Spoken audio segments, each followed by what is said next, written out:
در پیش خونه کودک‌ها با هم دیگر بازی دارن. یک تشیادش میگه که الپرین فلان کرده فلان کرد.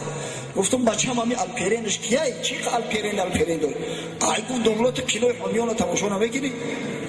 این الپرین بچه کسی بوده است در اون کینوی حامیان یا اچکی. سبحان الله. کودک‌ها اونمو کینوها را تماشا میکنن، اونمو نمک‌ها را یاد گرفتی الپرین نوربانو و خاک و بلا و. اما اگر بپرسش که رسول الله صلی الله علیه و سلم چند فرزند داشت نمیدونه. ای بس کی است؟ او را در مکتب تعلیم نمیتن که محمد صلی الله علیه و سلم چند بچه داشت. در تلویزیون گپ نمیگن. ای بس ما نیست؟ همون فرزندی ما و شما است از برای خدا. وقتی که فرزندی خودمون عادی ترین علم ندادیم درباره پیغمبر صلی الله علیه و سلم، جزئی ترین اشیا را که براش نفهمیدیم، از کجا یاد بگیرم؟ ما و شما مسئول، پدرای محترم، ما و شما مسئول. دادرمون داملا عبدالله الحال گفت که غرض از قید کردن مولود پیغمبر صلی الله علیه و سلم قید دین رجدینی نیست. این پختر ای گوشت و پردوه و جشن مولدی یعنی که شناس کردن رسول الله صلی الله علیه و سلم از برای امت است و هر چیزی را که شما شنیده در ذمت واجب می شود که به فرزنداتون برسونه، به اهل بیت خودتون برسونه. اگر نرسونده پگه در پیش خدا جواب بگه. بخاری روایت میکند از محمد ابن سیرین رحمه الله، میگه در نزد بار عبیده بود، یکی از دوستاش، یکی از علمای تابعین. میگه نزدش گفتم که عندنا من شعر رسول الله صلی الله علیه و سلم اصبناه من قبل انس او من قبل اهل انس. با عبیده میگه مراجعت کردم، گفتم یا عبیده تو میدونی که در خانه من چند موی از پیغمبر صلی الله علیه و سلم میراث است؟ چند موهای سر حضرت صلی الله علیه و سلم وقتی در حجت الوداع سر تراشید بین اصحاب گرامیش تقسیم شده بود. میگه از دست انس ابن مالک یا از فرزندای انس ابن مالک همون موها به من رسیده است. عبیده میگه گریان شد. این همی چیخیله که ما و شما وقتی که ایشان قاری میخواند که تمام امتانت صدقه یک تار گیسویت گریان شده، حضرت عبیده گریان شد. گفت لأن تكون عندي شعرة منه لكانت أحب إلي من الدنيا وما فيها. قسم به خدا گفت یا ابن سیرین اگر از همون موی سر پیغمبر صلی الله علیه و سلم یک تارش در دست من میشد، از دنیا و تمام نوش نعمت دنیا، از تمام این خانه و در، از تمام این چارگاه ها برای من اولاتر و بالاتر بود. این است محمد صلی الله علیه و سلم. ولی بپرسم تو که همه حضرت رسول الله صلی الله علیه و سلم یک نسبش ذکر کنه چند نفرش گفته میتونه؟ شاید اکثریتی که تو عبدالمطلب بدونه بود اوس گرگ شد. تاریخ پیغمبری خودمون نمیدونیم. همین نشانه چی است؟ نشانه بی محبتی، نشانه بی مروتی، نشانه بی اندیشگی و بی پرواگی. آخر این جشنهای مولد پیغمبر صلی الله علیه و سلم یک موی نمی شود، یک چه بگم یک ذره اندکی هست برای آنکه شما تحریک شوه، برای آنکه شما علم رو آموزه، برای آنکه شما در طلب شوه. تاریخ رسول الله صلی الله علیه و سلم بخونه، از اون تاریخ عبرت بگیره.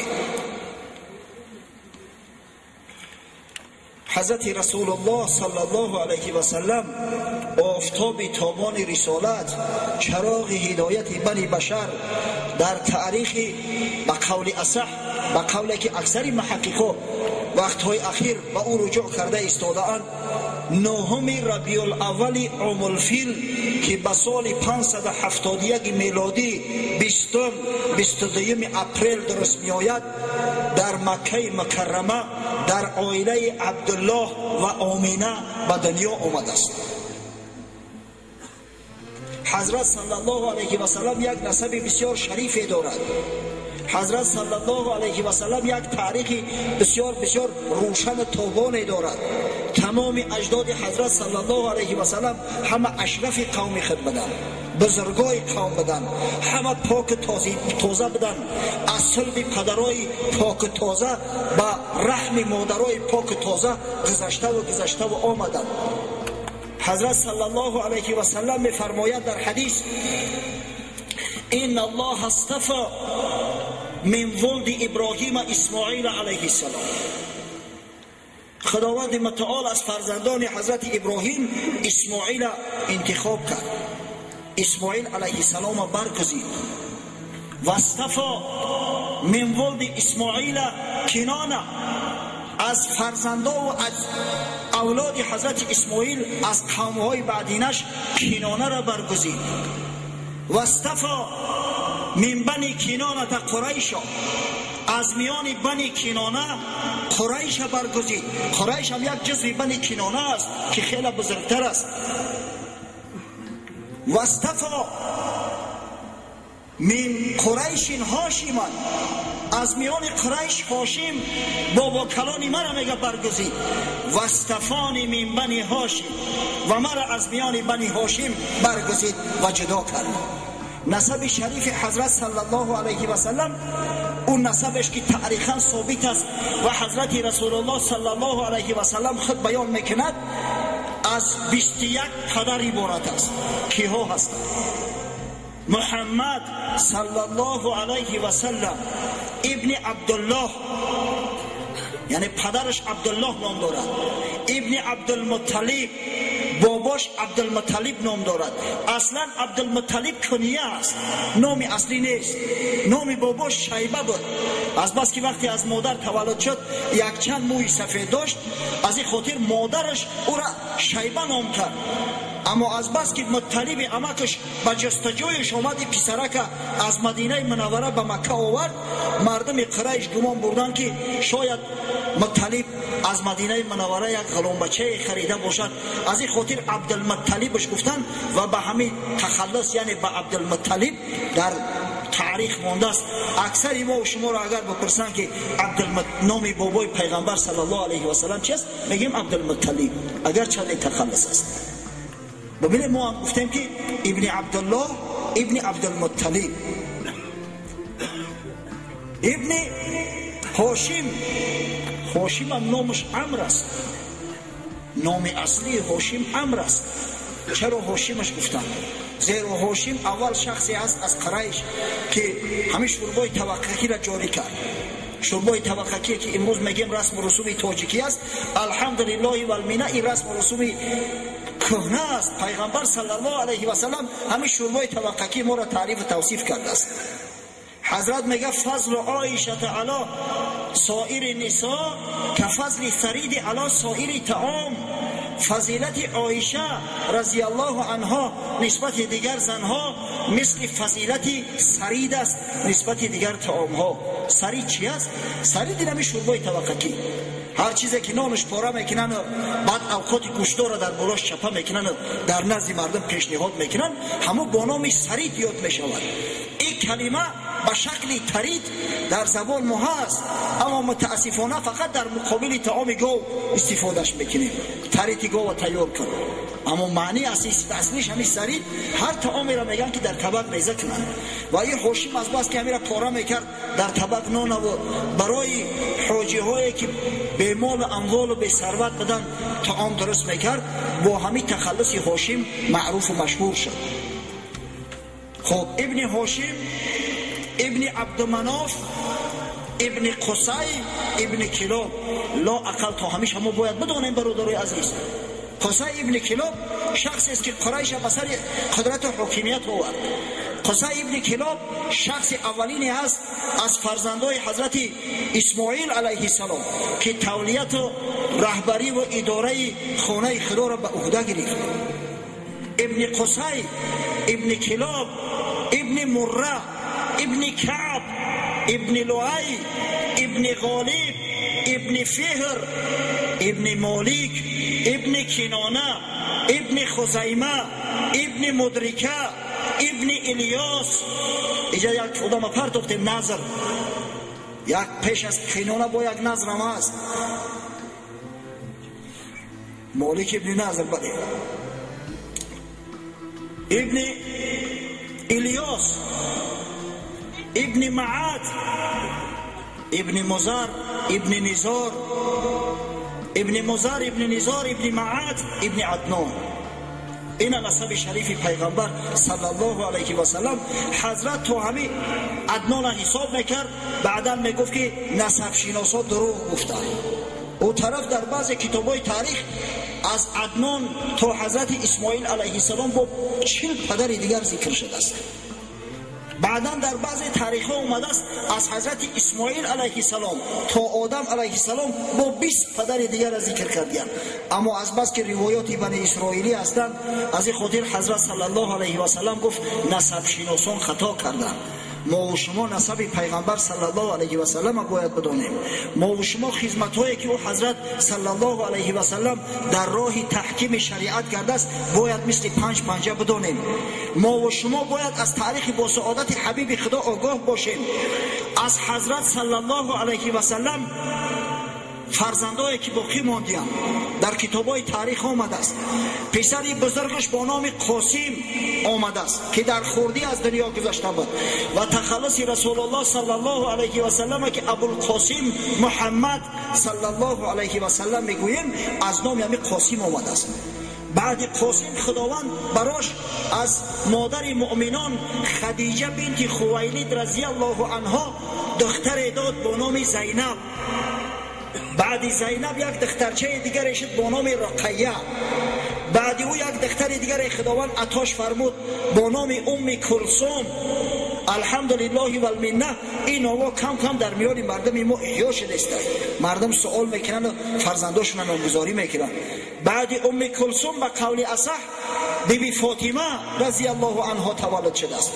بعد بیبی فاطمه یک پسرچه خداوند براش داد با نام عبدالله که با لقب طیب طاهر در کتاب‌های تاریخ آمده است و این دو پسرکش از مادر بیبی خدیجه در همون سین سال خردی از دنیا رفتند. یعنی که از بیبی خدیجه مادرمون حضرت رسول الله صلی الله علیه و سلم 6 فرزند داشت. آخه اگر ما همیار را به فرزندامون نگیم، فرزندامون از زبان ما حفظ نکنن، ای کجا دیگه یاد بگیرن؟ بشورای سر دیرشو یاد بگیرن. این کودکا اینقدر حافظه دارن که بالایند بروسلی و جکی چن خاک بلا را از یاد میکنن. از برای خدا ای همه بالایند سبیل مونده را اگر نامای فرزندای پیغمبر صلی الله علیه و سلم حفظ کردن برای ما و شما بهتر نیست؟ بعد هجرت به مدینه منوره در سالهای آخر حیاتش خداوند متعال از کنیز رسول الله صلی الله علیه و سلم ماریه قبطی که هدیه مقوقیس حاکم مصر بود براش یک پسرک داد با نام ابراهیم. ببینه حضرت صلی الله علیه و سلم فرزنداش چی نام کرده است؟ عبدالله، ابراهیم. برای ما و شما را باید یک درس عبرت باشه. یک برادر نامش دیوشتیچ خیر کرده است در مسجد، اومد که در حقم دعا کنه. من گفتم یک برادر بسیار جوانمرد است، مؤمن واقعی آمده است در مسجد ما خیر کرده است، نه که من همین زبانم نمیگرده که به همون نام ذکرش کنم. این برادر برای من من بعد عبدالله است. در حق عبدالله برادر مو که برای مسجد خیر کرده است دعا میکنیم که خداوند این خیر احسان کردگیش همچون صدقه جاریه قبول کنه در نامه اعمالش ثبت بسازه. یک درس عبرت است برادرای عزیز برای ما و شما. تعلیم. افسوس و صد افسوس، افسوس و صد افسوس که دعوای محبت میکنیم، دعوای عطوفت میکنیم، دعوای دوستداری میکنیم، دعوای مسلمانی میکنیم، اما در دعوام قایم و استوار نیستیم، میلنگیم.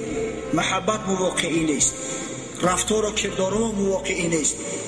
اگر ما رفتار و کردارمون واقعی میکردیم، اگر واقعا ما محمد صلی الله علیه و سلم از جانمون بیشتر دوست می‌داشتیم، خدای تعالی او سیادت قیادتی را که از برای اصحاب بزرگوار رسول الله صلی الله علیه و سلم داده بود برای ما و شما نیز عطا میکند.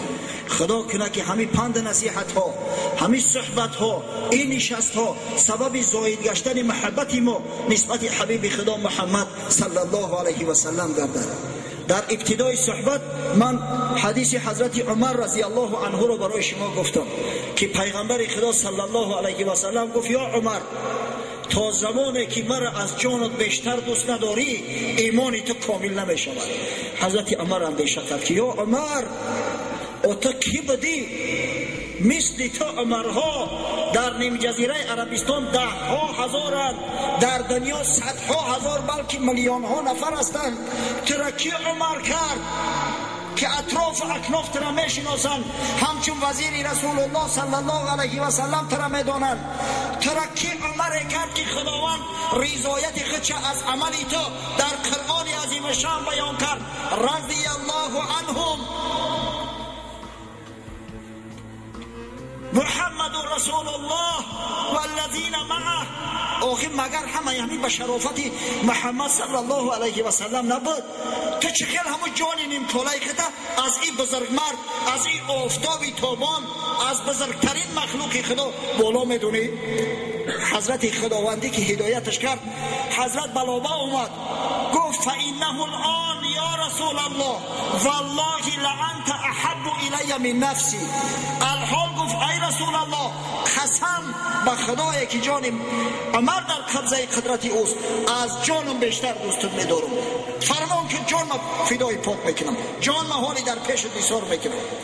حضرت صلی الله علیه و سلم گفت الان یا عمر. یا عمر گفت انا که ایمانت کامل شد. انا اگر ما و شما خوب اندیشه کنیم که بدن این حضرت در مد نظر داشته باشیم، خدمت‌های این حضرت در مد نظر داشته باشیم، شاید که به هدایت خداوند همو کمال ایمانی را که خدای تعالی برای بندگان بزرگش عطا کرده است و رسول الله صلی الله علیه و سلم برای بعضش وعدش کرد و صراحتا گفت خدای تعالی برای ما و شما را ببخشد. اما افسوس و صد افسوس، حال محبت متفلانه است. حالی ما قدم های اول هم میگذاریم، گام های اولین است. یک چیز را درست اندیشه کنیم برادران، انما الاعمال بالنیات. همین گریه که ما میکنیم به نیت وابسته است. اگر گریه را بر ریا کردیم، وای به حال ما که فردا روز قیامت در او چشما چنگک میزنن، آویزان میکنن. اما به خاطر خدا اگر کردیم، خداوند آتش جهنم بر بدن کسی که از ترس خدا یا از محبت خدا اشک دیده میریزاند حرام گردانده است. هرچی با عمل به نیت ما وابسته است. فردا روز قیامت هر چیزی که در قلب دست آشکار می شود، رو میزنه، با چه شکل و صورتی که باشی به همون شکل خداوند حشرت میکنه. ای دریده پوستین یوسفان، گرگ برخیزی که از خواب گران.